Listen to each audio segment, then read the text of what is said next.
तो नशरियात अताउल्लाह तारड़ का कहना है कि अल्लाह ताला ने पाकिस्तान को दुनिया भर में इज्जत से नवाजा। वज़ीर आज़म और फील्ड मार्शल की क़यादत में अजीम कामयाबी मिली। वज़ीर आज़म शहबाज शरीफ का सऊदी अरब में पुरतपाक इस्तकबाल किया गया।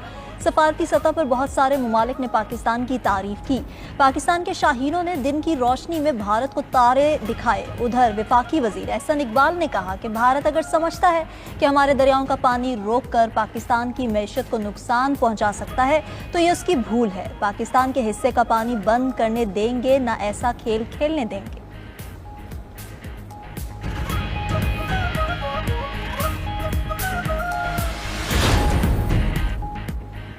मोदी सरकार अपने आवाम और आलमी बरादरी से झूठ बोल रही है। तैयारे गिरने का एतराफ़ करने में ही एक माह लग गया। पाकिस्तानी पार्लिमानी वफ्द के सरबरा बिलावल भुट्टो की वाशिंगटन में गुफ्तगू। कहा भारत पाकिस्तान में दहशतगर्दी की कार्रवाइयों में मुलव्विस है। नेवल ऑफिसर कुलभूषण यादव इसका सबूत है। इसके बावजूद भारत से तमाम मामलात पर बातचीत के लिए तैयार हैं। उम्मीद है भारत ट्रंप की अमन की कोशिश को सबूताज नहीं करेगा। अमेरिका भारत को पाकिस्तान से मुज़ाकरात पर आमादा करे। पाकिस्तानी सिफारती मिशन दौरा अमेरिका मुकम्मल करके बरतानिया पहुंच गया। वफ्द के रुकन फैसल सब्जवारी ने कहा, अमेरिका में पाकिस्तान का मुकदमा भरपूर अंदाज में पेश किया। आलमी ताकतें भारत को बताएं कि दो एटमी ममालिक ऐसे आगे नहीं बढ़ सकते। शहरी रहमान ने कहा, हमने हर जगह अमन की बात की। भारतीय वफ्द के दौरे का जायजा लेकर पता चलता है उनका मकसद सिर्फ पाकिस्तान पर इल्जाम तराशी करना है।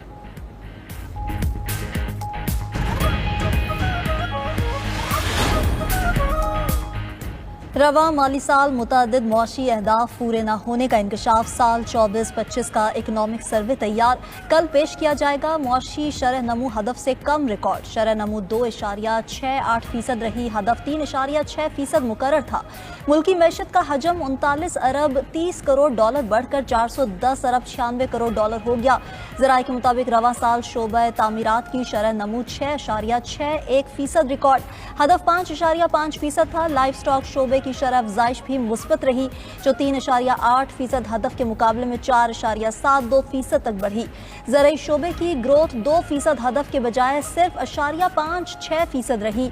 अहम फसलों की ग्रोथ कम होते हुए मनफी 13.49% रही। कॉटन जेनिंग की ग्रोथ मजीद गिरने से मनफी 19% तक जा पहुंची। स्पीकर कौमी असम्बली सरदार अयाज सादिक ने वफाकी बजट 2025-26 के लिए कौमी असम्बली के शेड्यूल की मंजूरी दे दी। वफाकी बजट 10 जून को कौमी असम्बली में पेश किया जाएगा। 13 जून को कौमी असम्बली में वफाकी बजट पर बहस का आगाज होगा। कौमी असम्बली में मौजूद पार्लिमानी जमातों को कवायद व ज़वाबित के मुताबिक बहस के लिए वक्त दिया जाएगा। वफाकी बजट पर बहस 21 जून तक जारी है। 23 जून को कौमी असम्बली में 2025-26 के मुख्तस करदा ज़रूरी अखराजात पर बहस होगी। 24 और 25 जून को डिमांड्स, ग्रांट्स, कटौती की तहरीक पर बहस और वोटिंग होगी। 26 जून को फाइनेंस बिल की कौमी असम्बली से मंजूरी होगी। 27 जून को सप्लीमेंट्री ग्रांट समेत दीगर अमूर पर बहस और वोटिंग होगी।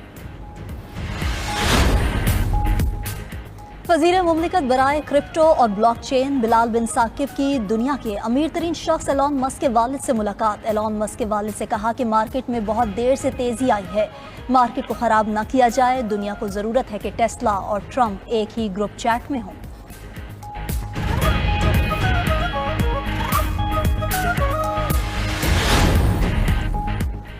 नायब वज़ीर आज़म इसहाक डार की ज़ेर सदारत मुल्क में पानी के ज़ख़ीरों की तामीर के लिए आला सतह का इजलास। पंजाब, सिंध, केपी और गिलगित बल्तिस्तान के वज़राए आला की शिरकत। कमेटी ने मौसर वसाइल को मुतहरिक करने और तवील मुद्दती बुनियादी ढांचे की मनसूबाबंदी के लिए सिफारिशात पेश की। इसहाक डार का मरबूत कौमी कार्रवाई की ज़रूरत पर जोर। कहा, पाकिस्तान के पानी के बढ़ते हुए चैलेंजेस कम करने के लिए फ़ाल मनसूबाबंदी की ज़रूरत है।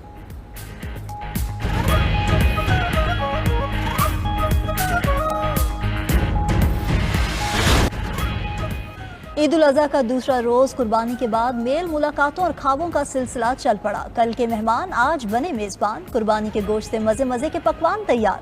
किचन में खवातीन हर किसी की पसंद के मुताबिक पकवान बनाने में मसरूफ। कड़ाही, भुना गोश्त और मजेदार बिरयानी सबकी पसंद। कहीं रान रोज तो कहीं कीमे वाले नान तैयार करवाए गए। बारबेक्यू की महफिलों के प्लान पर अमल दरामद भी जारी। कहीं तिक्का बोटी और रेशमी कबाब बने तो कहीं रान रोज, बिहारी बोटी और रेशमी कबाब समेत अनवाओ इकसाम के पकवान दस्तरखान की जीनत बने। डॉक्टर्स का कहना है कि गोश्त जरूर खाएं, लेकिन जरा एतदाल के साथ। बदहजमी, मेदे और पेट के अमराज लाहक हो सकते हैं।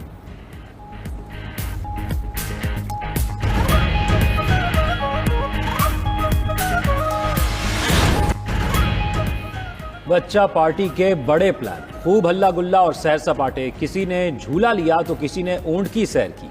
गली मोहल्लों में लगे मेले में बच्चों ने खूब ईदी उड़ाई। मुल्तान में मंचलों के डबल मजे, स्विमिंग पूल में डुबकियां लगाकर एंजॉय की और गर्मी भगाई। हाफजाबाद में भी शहरियों की बड़ी तादाद 4 नहरों के संगम मकाम हेड सागर पहुंची। कराची वालों की ईद भी साहिल समुंदर के बगैर अधूरी। दीगर शहरों में भी बच्चों ने पार्कों और तफरीगाहों का रुख किया।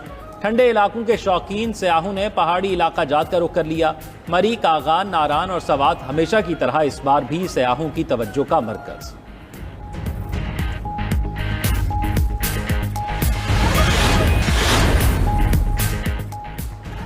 मनासिक हज का आखिरी रोज, हुज्जाज कराम तीनों शयातीन को कंकरियां मारने में मसरूफ। हुज्जाज कराम अलविदाई तवाफ करने के लिए बैतुल्लाह भी पहुंचने लगे। तवाफ अलविदा के बाद बेशतर हुज्जाज कराम की रोज़ा रसूल सल्लल्लाहु अलैहि वसल्लम पर हाजिरी के लिए मदीना मुनव्वरा रवानगी। पाकिस्तानी हुज्जाज कराम की वापसी 10 जून से शुरू होगी। पहली हज परवाज जद्दा से मंगल की रात 11:50 पर रवाना होगी। सुबह 3 बजे इस्लामाबाद पहुंचेगी। सऊदी वजीर हज व उमरा डॉक्टर तौफीक अल रबिया का बेहतर इंतजामात पर इंतजामिया को खिराज तहसीन का। इस साल हज के इंतजामात माजी के तमाम मेयारात से आगे निकल चुके। उधर मक्का के नायब गवर्नर ने गिलाफ काबा खाना काबा के नायब खलीद बरदार के हवाले कर दिया। गिलाफ काबा 1 मुहर्रम को तब्दील किया जाएगा। सऊदी वलीअहद शहजादा मोहम्मद बिन सलमान की हज बैतुल्लाह के लिए आए हुए मुस्लिम कायदीन के एजाज़ में जोहराना। पाकिस्तान से अयाज सादिक, कामरान टिसौरी, हाफिज ताहिर अशरफी, सरदार मोहम्मद यूसुफ और दीगर हुक्काम ने शिरकत की। मोहम्मद बिन सलमान ने आने वाली शख्सियात को खुश आमदीद कहा। आलम इस्लाम के मसाइल के हल के लिए वहदत और इत्तेहाद